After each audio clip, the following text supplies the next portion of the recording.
And we're live. Welcome, everybody, here to the Lakers Lowdown podcast. I'm Anthony Irwin, Lakers insider for Lakers Daily. Today on the show, well, remember all that stuff I was talking about with Gary Trent Jr. and how much I said he would have helped and how he would go a long way in kind of redirecting an otherwise unproductive, one could argue counterproductive offseason to this point.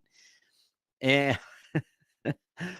well, about that, ooh.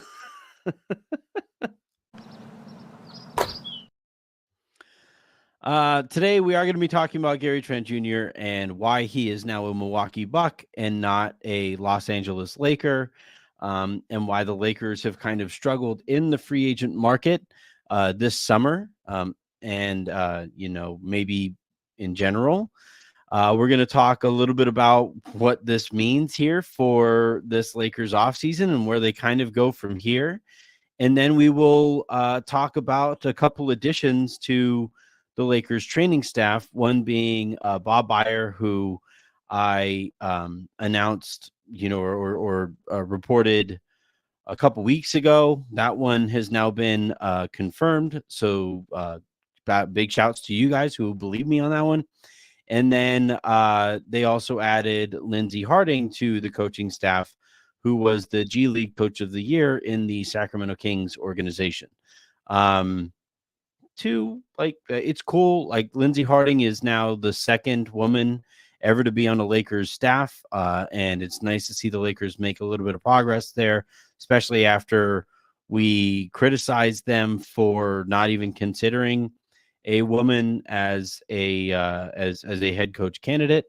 So we'll talk about both of those things here in a little bit. And then, as always, if there is some room there at the end for some super comments, then we will answer those as well. Whew, what a day. This, by the way, is going to be a slightly shorter show because I have to go to bed at a relatively decent hour tonight, even though I'm here on the West Coast. We are taking my daughter to Disneyland tomorrow, which is funny given how much I've criticized the concept of Rob being stuck there at Disneyland all this time. Essentially, what I'm going to do is I'm basically going to walk around the Disneyland grounds and see if I can find Rob. Like, let's just see. Maybe that's been the problem this whole time. He's been busy. They redid Splash Mountain. You got to check that out. Sometimes it's difficult to get into the cantina down there in Star Wars World. I'm going to go try to find him. I'm going to try to find him, and I'm going to see. But yeah, that is why today's show is going to be slightly shorter than usual. But let's talk about Gary Trent Jr. and why he isn't a Los Angeles Laker. Sources have told me over the course of this whole thing, a saga, if you will, that the Lakers were in on Trent, have been in on Trent. They had been talking with Trent quite a bit, and they had an offer of the veteran minimum contract to him that would have matched what the Milwaukee Bucks offered him. They technically could have offered more had they opened up more. Had they opened up that taxpayer mid-level exception. They opted not to do that and held fast at the veteran minimum offer that they made. And the kind of deciding factor here is that in Milwaukee, they promised him a starting gig. And in LA, they did not. They have been reticent to do that this offseason. They didn't do it with Klay Thompson, and they didn't do it here with Gary Trent Jr. And in both cases, that led to those guys choosing different destinations. Klay Thompson went to Dallas, where he will start, and Gary Trent Jr. is now a Milwaukee Buck, where he will start. Especially for Trent, I'm told that was a big factor in his decision, maybe the deciding factor. And it makes sense. He is on a veteran minimum contract. It's difficult as it is to climb out of that price range if that is now where you were considered. And for Trent, it's like, I need the playing time to be able to prove that I am better than merely a vet min type player. Um, I'm curious what fans think about that difference there being between Milwaukee and the Lakers and Dallas and the Lakers, as the Lakers now miss out on two starting caliber shooting guards, because of this approach to free agency. And I'm told that, part of it is that they didn't like how things went back when they gave a starting contract or a starting gig. They basically promised that as part of the deal to Dennis Schroeder, and then eventually later that season to Andre Drummond.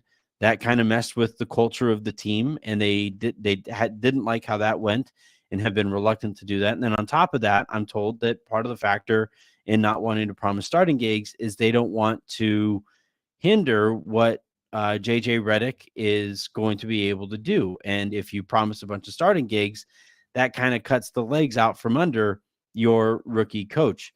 So that's kind of what they're thinking on it, according to sources close to the situation. And we'll kind of see how those things play out and whether those are the right stances to take. Only time will kind of tell. But I don't know. Like I look, I'm the same person that criticized them for giving those starting gigs in the first place to those guys. I thought it was wrong that Schroeder, coming off of, even if it was a good season 4 OKC, part of the reason it was so good and was, I think, one of the more productive seasons in Schroeder's career is because he came off of the bench, and it allowed him to play a certain way. And when he basically demanded to start with the Lakers, I would have probably passed on employing Dennis Schroeder, because the Lakers at that time had Alex Caruso, who had just started in a finals deciding game, only a short time before that. So I don't know. It would be somewhat hypocritical of me to just criticize this outright, but I do think that sometimes the situation should be factored in, right? Like that team that Schroeder stepped onto had just won a championship. You had Caruso playing some great ball, and he fit perfectly with LeBron and with AD at the time. That was also a team that had, it was a culture of competition, was what Rob Pelinka liked to refer to back at that time. And then all of a sudden you promise a starting gig to somebody who was coming off of, a much worse team than you in the Oklahoma City Thunder. And I didn't think sent the best message to the rest of that team. And we saw how that all played out. That was a team that had more talent, though, than this one. It was a team that had a built-in culture already. And maybe you're thinking that maybe it chips away a little bit at the culture, but, you can see how it goes. This team doesn't have the culture. So I guess if you want to really identify that as a big part of what you're building here moving forward, okay, that is something to keep in mind. But this team also desperately needs talent. Like, this team is now worse. It is going to be worse going into this upcoming season than last year's team. It is objectively true. Like, say what you want about Taurean Prince and the role that he played in last year. It was a astonishing role for somebody of his ilk last year. But when he played in a role that made a lot more sense, then the team wound up looking a lot better, and Taurean Prince looked a lot better. He played above his contract value last year, and he signed in Milwaukee, ironically, for the veteran minimum, where he's probably going to play well above that contract this upcoming year. And for him, he got sick of waiting for the Lakers to either acquire one of Brooklyn's wings or acquire one of Portland's wings or whatever, and he just winds up signing for the minimum in Brooklyn. And this is now another, by the way, impactful player who went and signed elsewhere for the minimum because they weren't maybe thrilled about how things went while they were Lakers. Lonnie Walker also went to the Brooklyn Nets after the Lakers did not want to pay him as much as maybe he thought, and maybe he got frustrated over the role there, whatever. the Lakers just keep letting talent walk out the door at a time where they need talent. And then in this case, they had an opportunity to replace that talent with Gary Trent Jr. and, played hardball as far as the role went and as far as the number goes, and wind up missing out on him. While I say all of that about the starting role that the Lakers wouldn't promise, what the Lakers could have done then is make up for what they're giving up there, or what they aren't willing to do in that regard in negotiations, with a little bit of extra cash. Had the Lakers just traded Cam Reddish and Jackson Hayes or Christian Wood and opened up that taxpayer mid-level exception, now you're offering $5.2 million to Gary Trent Jr. instead of the veteran minimum that he winds up signing. And if you do that, it gives him a little bit better path now that he isn't a minimum contract there. You can maybe convince his agency, which is Clutch, that maybe, sure, we won't promise him the starting gig, but that doesn't mean he isn't going to start. And here's a little extra cash for merely having to prove that you should start next year. And if you do that and you negotiate in that way, then maybe those talks go a little bit better than they went. Obviously, they could have gone better, seeing as Gary Trent Jr. again is a Milwaukee Buck and not a Los Angeles Laker. And the other thing too is that, like, not only like it behooves them, it would have behooved them to get off of Cam Reddish's deal, to get off of Christian Wood's deal, or to get off of Jackson Hayes' deal, because then you could go back into the veteran minimum contract market and maybe find an upgrade at a different position as well. So now what the Lakers essentially have to do to make up for this offseason in this upcoming season is they have to trade D'Angelo Russell, because we know he can't be on the roster if this team has any interest in doing anything in the playoffs. It'll be difficult to do that because everybody is going to know that they need or want to do that. They'll also need to make good on these minimum contract guys, because after December 15th, you'll be able to stack them to be able to go out and get somebody else. And, that if you do turn Hayes and Wood and Reddish and some draft capital into an impact player in that $9 to $11 or $12 million range, then it makes up for not being able to turn those guys into, say, Gary Trent Jr. during the summer.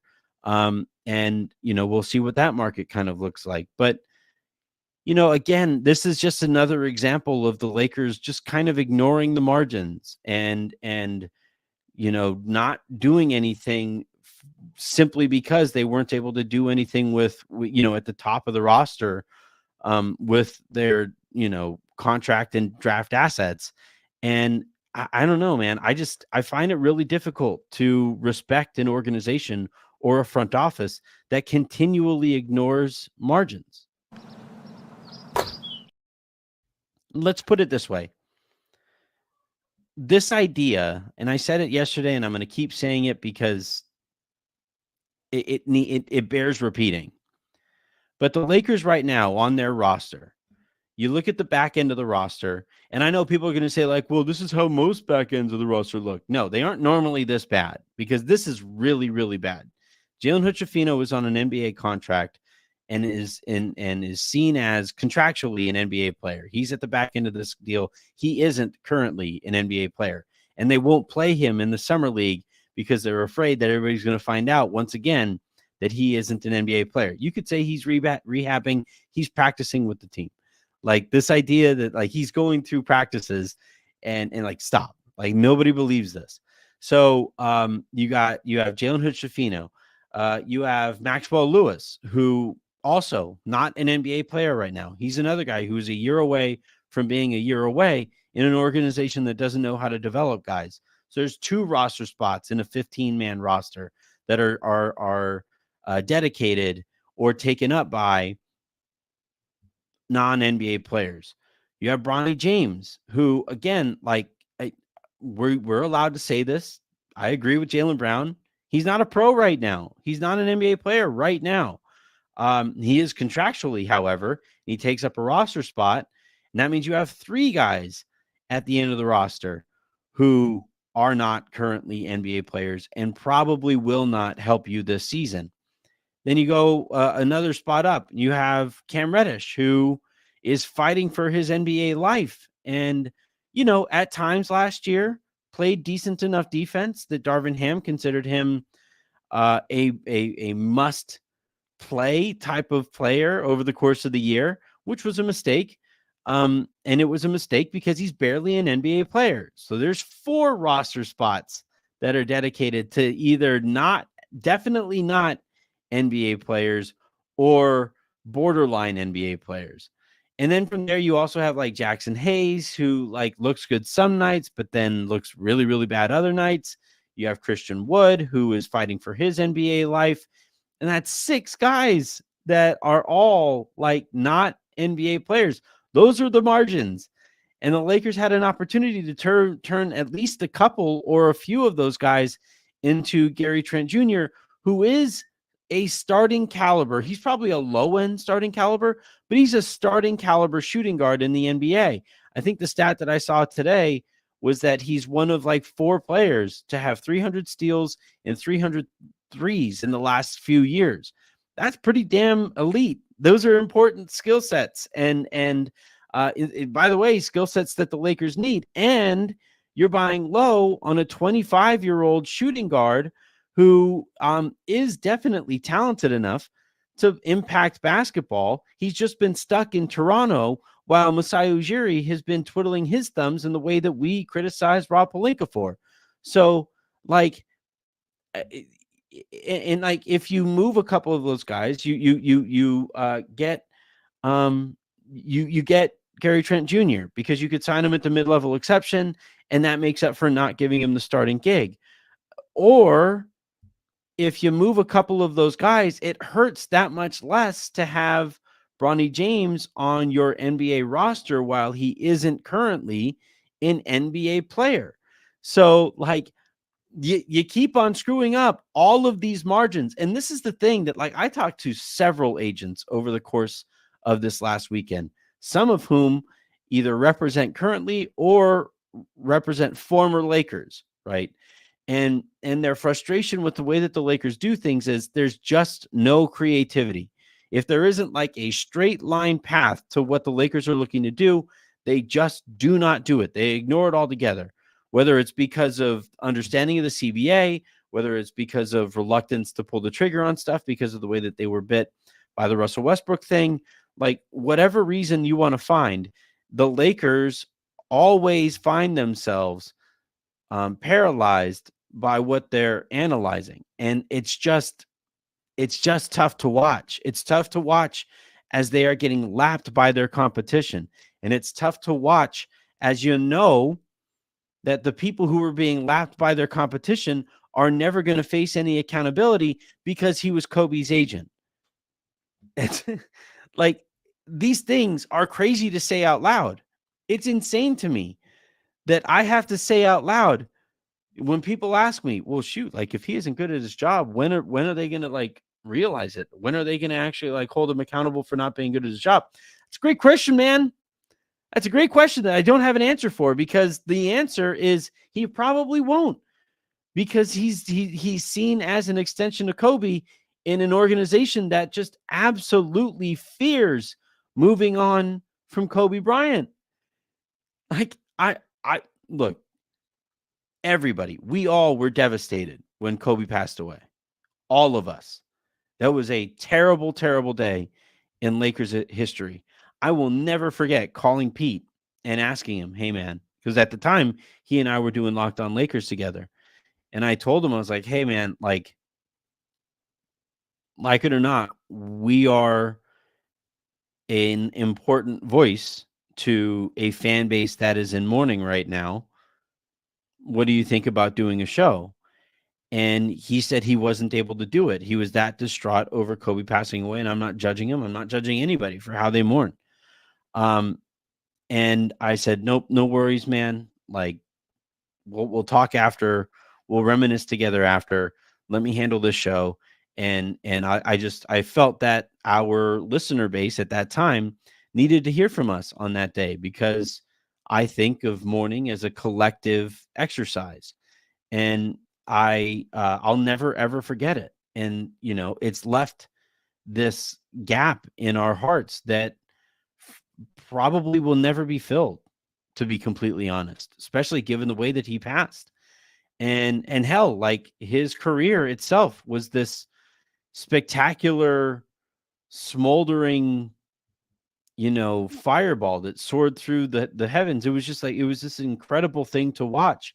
And he means something to the Laker fan base that very, very few, if any, athletes in the history of sports really meant that to their respective fan bases. So I completely and by the way, as a human being and somebody who meant a lot to Jeannie Buss and meant a lot to people up and down those hallways, I also understand that is a difficult thing for anybody to move on from. But at some point, though, like, if his memory is why you're continuing to employ this guy who is clearly unfit for this position, not capable at this position, then you're doing a disservice to Kobe's memory, because he'd be sitting here, if he were a player, saying, like, we didn't do anything last deadline, nothing.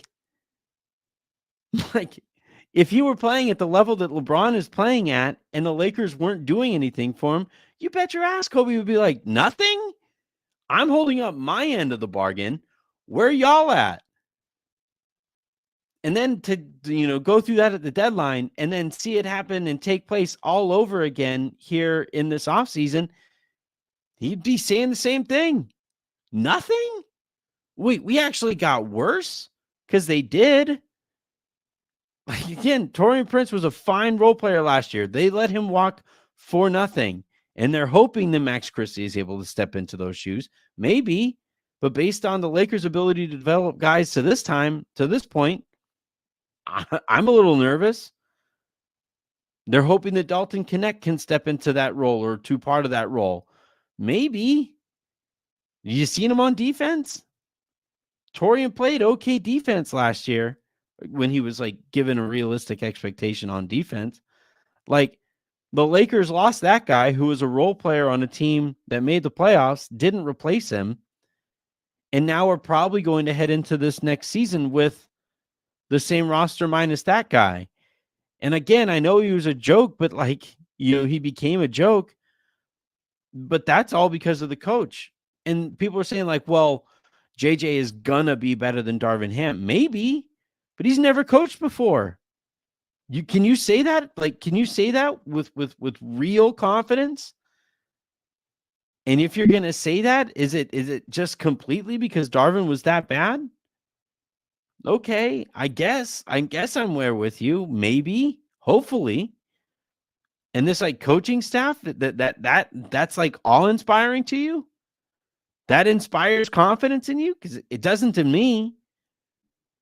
They're on how many different assistant coaches did they go through before they arrived at Scott Brooks and Nate McMillan? How many assistant coaches did they go through before they arrived at the other coaches that they hired since? It's not that great of a coaching staff. And then on top of it, they still don't have a head of player development. Maybe that's Lindsey Harding. I don't know. But that they still don't. That's supposedly their focus. That still hasn't taken place. I guess we have to wait and see how good that app is as they gamify roster development or player development. But it could also just be a whole bunch of jargon that Rob Pelinka heard once upon a time and is hoping to be able to execute. But, like, if there's one thing we've heard about or we've seen from Rob Pelinka, it's its inability to execute anything. So where do we stand? What's the deal? What comes next? I don't fucking know. I'm going to Disneyland. Speaking of that coaching staff, we got a report today. The big news, that came from Adrian Wojnarowski is that, the Lakers hired Lindsey Harding, who was the G League Coach of the Year, and is like this up and comer in the coaching ranks, and also needs pointing out.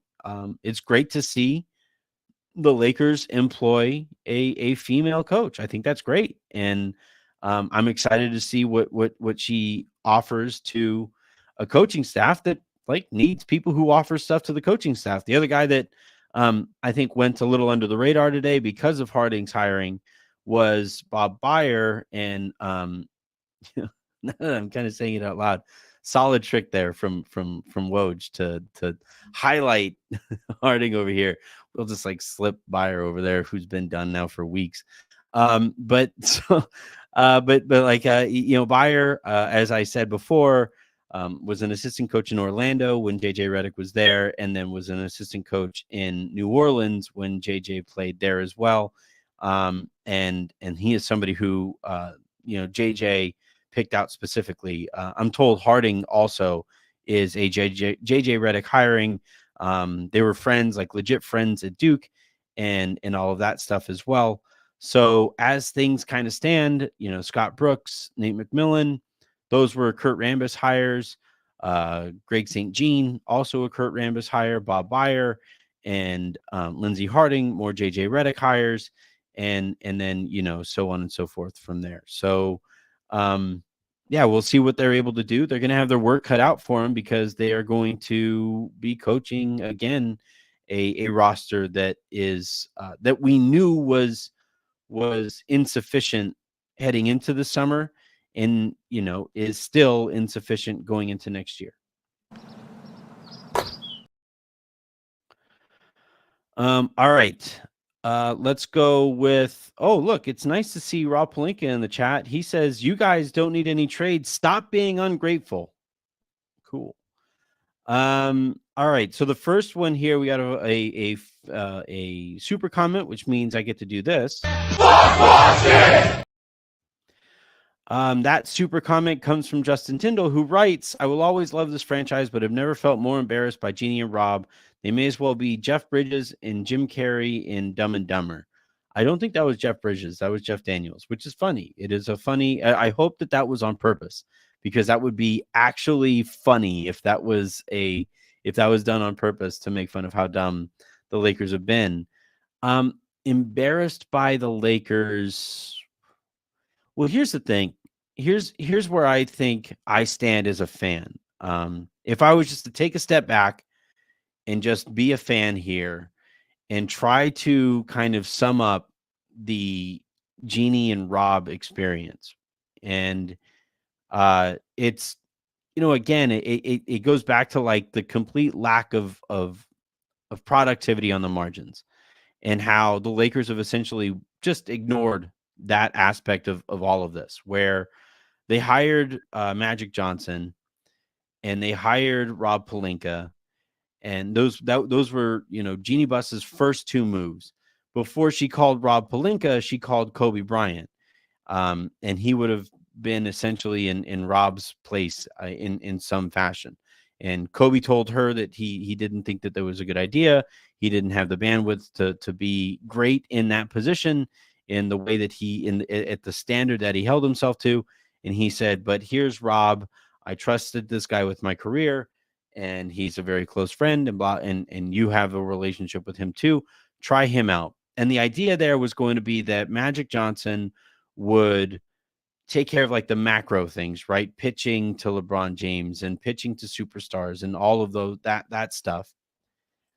He handled the Anthony Davis negotiations while the Lakers were negotiating to trade for Anthony Davis pretty spectacularly poorly, I should point out. But still, that was what Magic was kind of tasked with.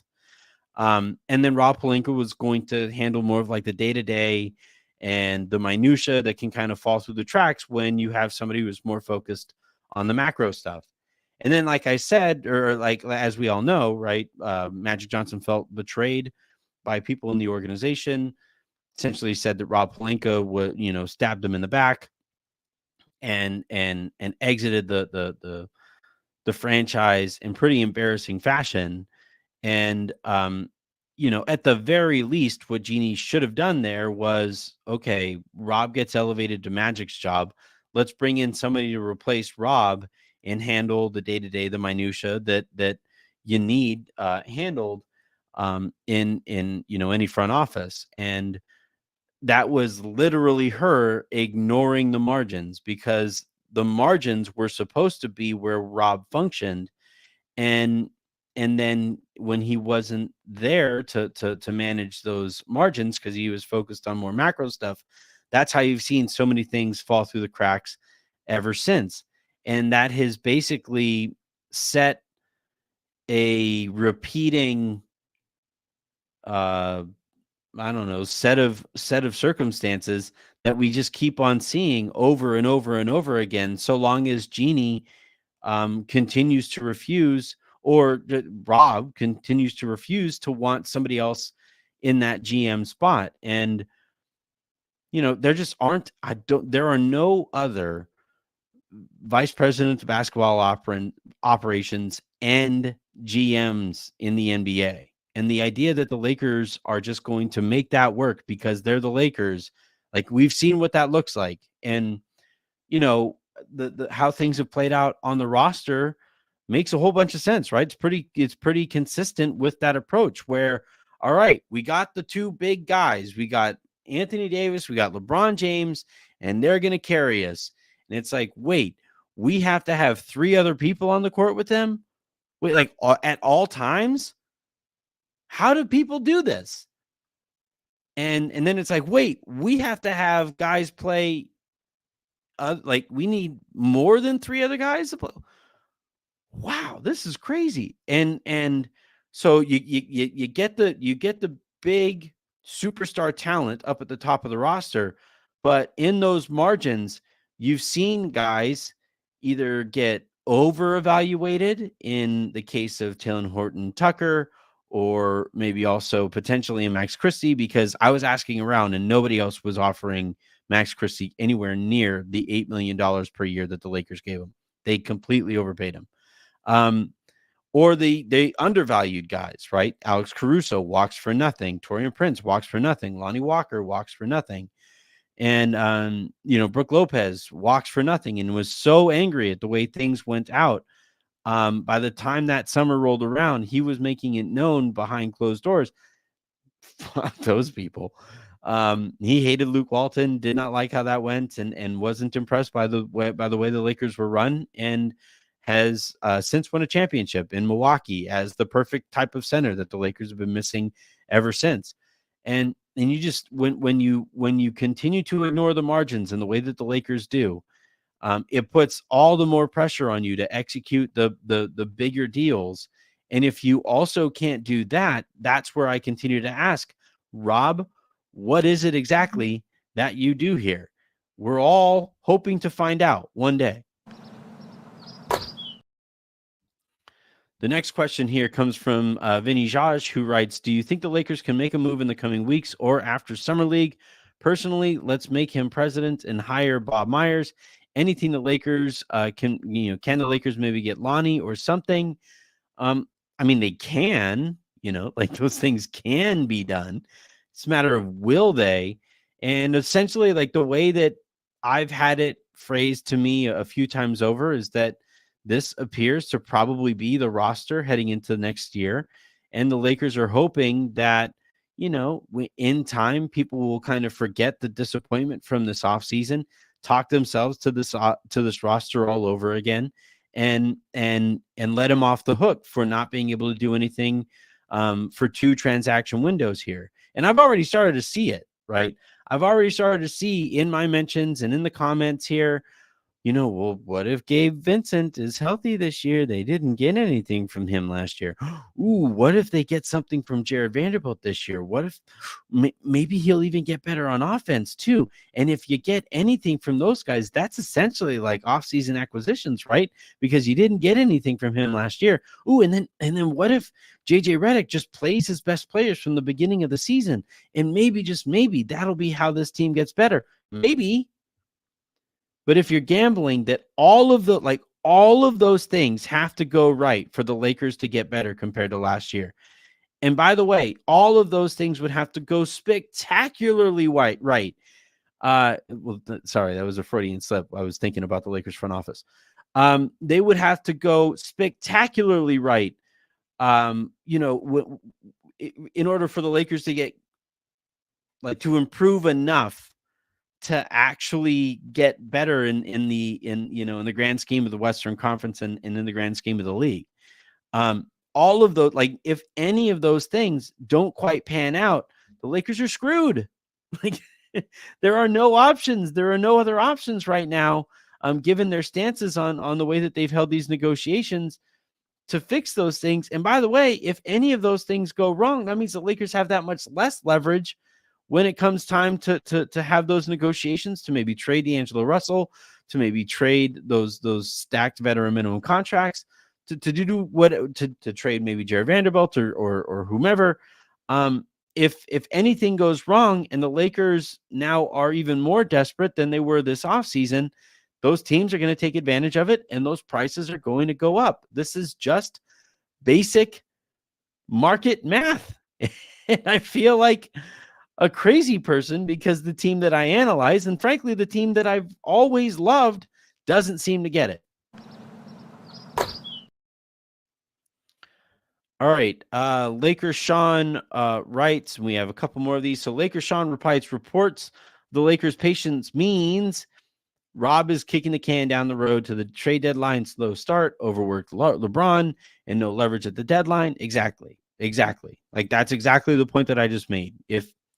If you kick the can down the road, you'd better be in a pretty good position to take advantage of that can when it comes time to actually do something with it. And, that's been the problem that the Lakers keep on having, is that Rob keeps kicking that can down the road. And then when they approach the can, he freaks out again and they aren't able to do anything. And you wind up just kicking the can again. Or in our case, we get sold and we get promised all of these things as a fan base. It's like, oh, just you wait. You got 3 picks. You got,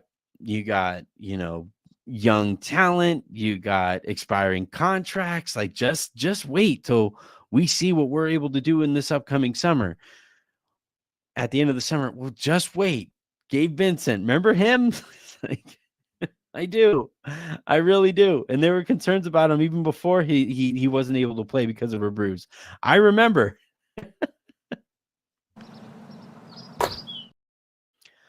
All right, last comment here comes from Arthur Johnson, who writes, what about Lonnie Walker the fourth? He was the third scoring option during his tenure and never got a fair shake. I don't know how interested he is in going back to the Lakers. Now, he's probably a little bit more desperate because he's eyeing the possibility of potentially not being in the league next year. But he's somebody who had the Lakers moved a couple of their veteran minimum players.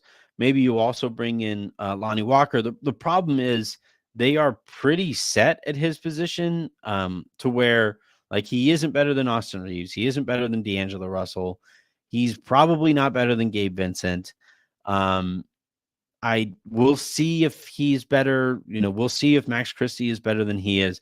But at that spot, I just don't really see the ad there for Lonnie Walker. And then from his perspective too, why go back to an organization that let you walk in the first place? And why go back there to a situation where you aren't sure where your minutes are going to come from while you fight to remain in the league? So from both sides there, I don't necessarily see it, but I'll ask around, Arthur, to see if there's any interest one way or the other.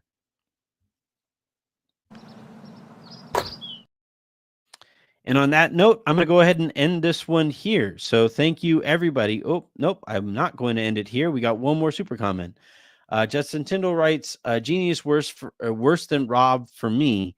She's the boss, yet Pelinka operates with zero urgency, shows she's never given him the riot act. I mean, yeah, at some point, all of everything that happens, just like the cliche is shit rolls downhill. Well, accountability floats uphill. Accountability goes that other direction, where everything that happens is in its own way a reflection on leadership. And in this case, the leader of the organization is Jeannie Buss, and she doesn't seem to understand what needs to be done or how to do it. And the longer that this continues, where the Lakers just keep spinning their tires in the mud, waiting for Rob Pelinka to figure this stuff out. What's crazy is that, like, they were not this bad at stuff before. Like, they've gotten actively and tangibly worse over the last few years. You know, they made the Russell Westbrook trade, and now they're afraid to do anything that, you know, might put them in a negative light potentially.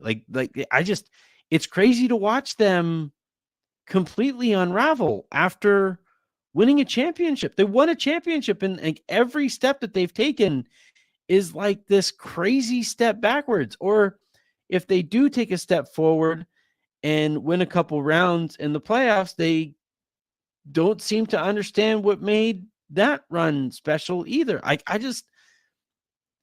used to have this saying when I used to coach, and especially when I was an assistant coach on the varsity team that I worked on coming out of high school. And I always used to tell the kids there,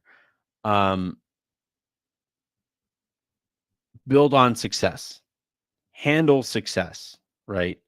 Have an understanding of how to replicate that success and to get better.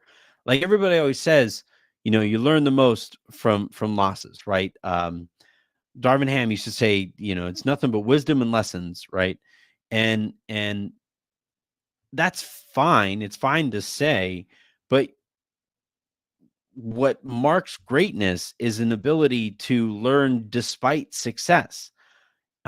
Because when you're succeeding, it's super easy to basically just sit there and say, things are going fine. We don't need to improve anything. Things are working. And it's like, yeah, but your competition is still getting better. And eventually that competition is going to catch up to you.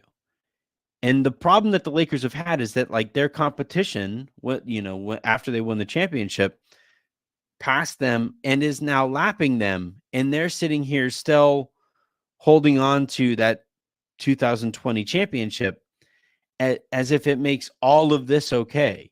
And it doesn't. Like, not when you're the Lakers. It would if you're the Memphis Grizzlies. It would if you're the Washington Wizards. It would if you're the Denver Nuggets. But even their fan base is kind of like, man, we tasted greatness and our team has gotten worse every step along the way since. Are we sure this is working out? And that's the Denver Nuggets. Adam is one of my closest friends in this industry, and he would always say he never envisioned a world in which the Nuggets would win a championship. That's a little, like, concerning that even that fan base is willing to hold them accountable. I think I froze, and I'm nervous that I froze. Please tell me I didn't freeze. Hello.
Apologies. I don't know what happened there. And I'm going to go ahead and take that as reason to go ahead and end this thing here pretty soon. But yeah, I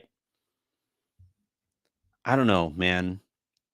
Like, I really wish that, like, we could believe more in this organization, and until they show us that we can. Like, I see people in the comments, stop buying tickets, stop supporting them, and all that stuff. And that's really kind of your only option. It gets to a point eventually where it's like, until you show us that you're serious, we're going to have to rethink this relationship. Right? What that means is different from fan to fan. I'll still be here. We'll all still be here in the lounge getting through it together. And that's the point of collect.